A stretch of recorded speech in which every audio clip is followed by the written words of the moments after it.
Hello and welcome to that football show here on YouTube, the YouTube channel for all things football. I'm Joe Stanley, I'm back after a couple of weeks out, and I'm going to bring you the team of the decade, my choice of team of the for the past decade from 2010 through to, because the new year's coming up, it'll be 2020, and who's going to be in this team and why.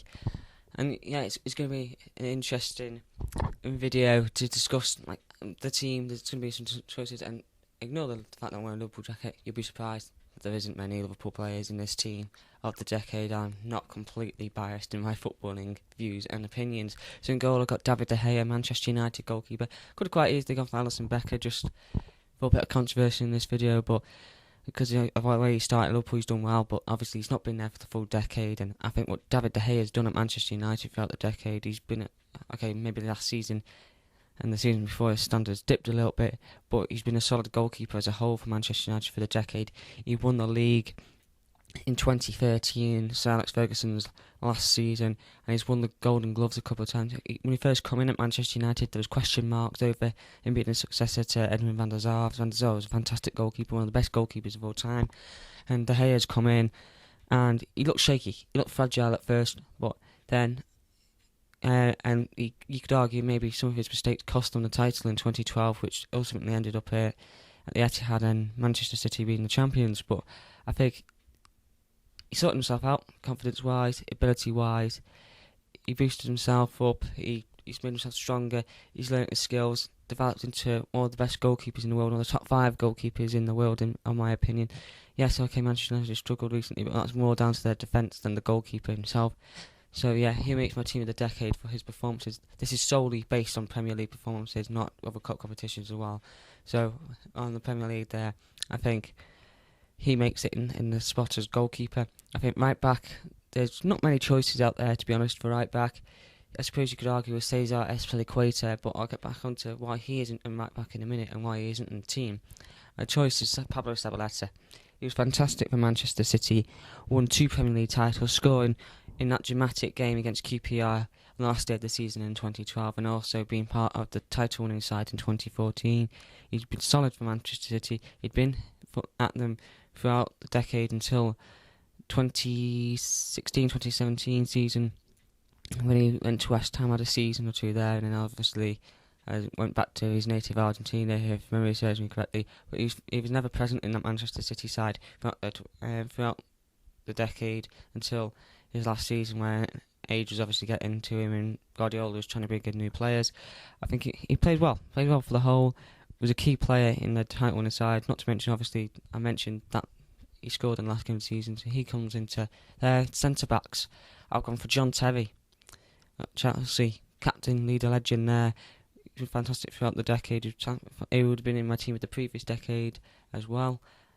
He's one of these players that's a key player, solid player, can lead by example, and has also won, if I look at my notes, 3 Premier League titles this decade. He won one in 2010 under Carlo Ancelotti, who today, as I film this video, has been appointed Everton manager. Great appointment for them.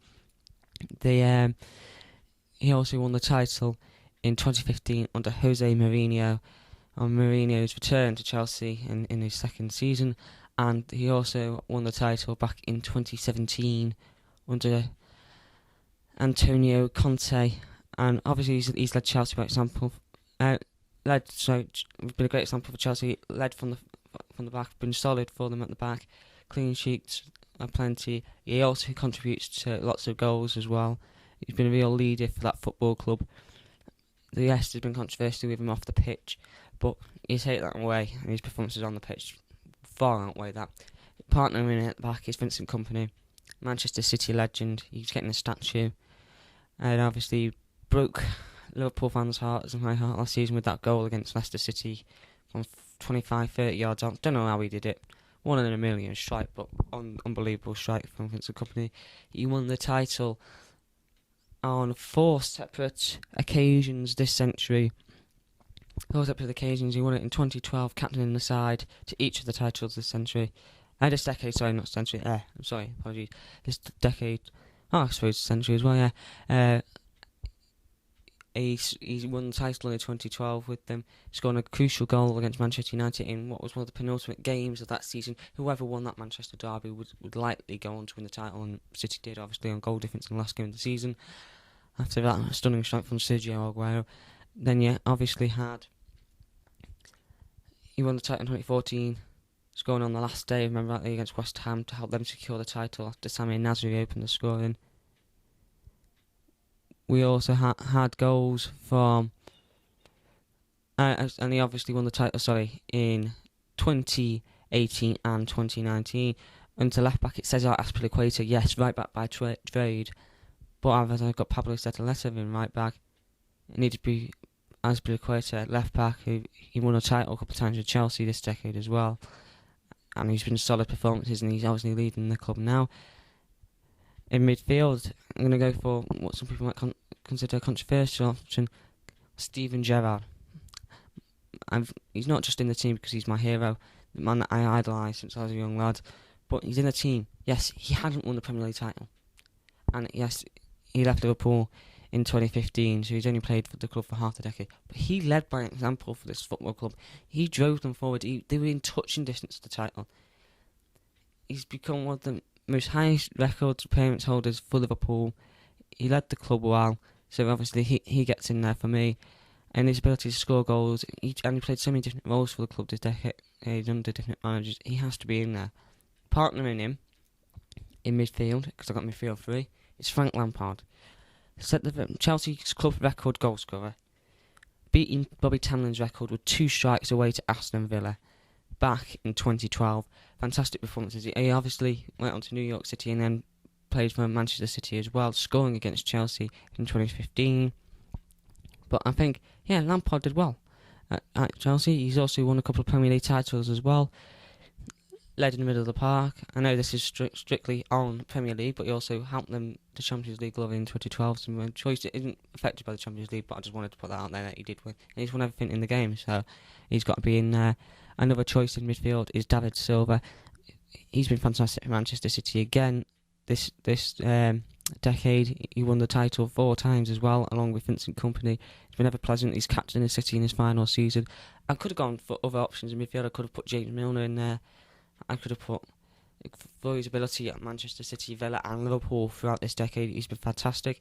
I could have put in Yaya Toure as well instead of Steven Gerrard.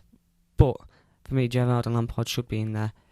Other options that I could have gone for as well is N'Golo Kante, Leicester City and Chelsea. What he's done there was fantastic as well in the midfield. But for me, the midfield three are Gerrard, Lampard and David Silva. Into the forwards, Mohamed Salah on the right hand side. Won the Golden Boot 2 seasons in a row. Fantastic from him. Performances. He broke the record for the most goals in a single Premier League season in his debut season for Liverpool. Okay, he started off this decade not strongly when he was at Chelsea. He got shipped off to Italy, to Fiorentina, then Roma. And then he come back to the Premier League with Liverpool, and he's been fantastic for them ever since. Won 2 Golden Boots, breaking the record in his first season. What more could you want from Mohamed Salah? Up front as well, Sergio Aguero, 4-time Premier League winner again, Golden Boot winner, City all-time leading goal scorer. What else can I say about Sergio Aguero? Fantastic talent, and he's up there. He's up there. And partnering him in the third forward position is Jamie Vardy. He's been having a party this decade. He's been fantastic for Leicester City, part of the Leicester City winning side that won the title in 2016, scoring in 11 Premier League games in a row, been in contention for the Golden Boot multiple times, winning it that season as well. So that's why he's in there as well. That's my 11. De Gea, Zabaleta, Terry, Kompany, Azpilicueta, Gerrard, Lampard, Silva, Salah, Aguero, Vardy. Other shouts for the forward positions, you could say Wayne Rooney with what he did for Manchester United and winning the title and a couple of Golden Boots himself. You could go with Harry Kane with his records with Golden Boot. Sadio Mane with the way he won the Golden Boot last season has been pushing, but he did okay at Southampton, but really he's only done well in time at Liverpool and only just pushing in there this season. If he'd won a couple of Golden Boots, then maybe. I'm just trying to think defensive wise. I think that's it really. You could argue Luis Suarez maybe with his Golden Boot run in 2014, but I suppose, biting Ivanovic and then the Vases in case he gets ever weighed against him. But his quality on the pitch is undeniable. But for me, those three are the forwards: Salah, Aguero and Vardy, because they've had the biggest impact on the Premier League this decade. So there's my team. Hope if you agree or disagree, just let me know in the comment section below. Hope you liked the video. Don't forget to comment, like and subscribe, and I'll see you all very soon.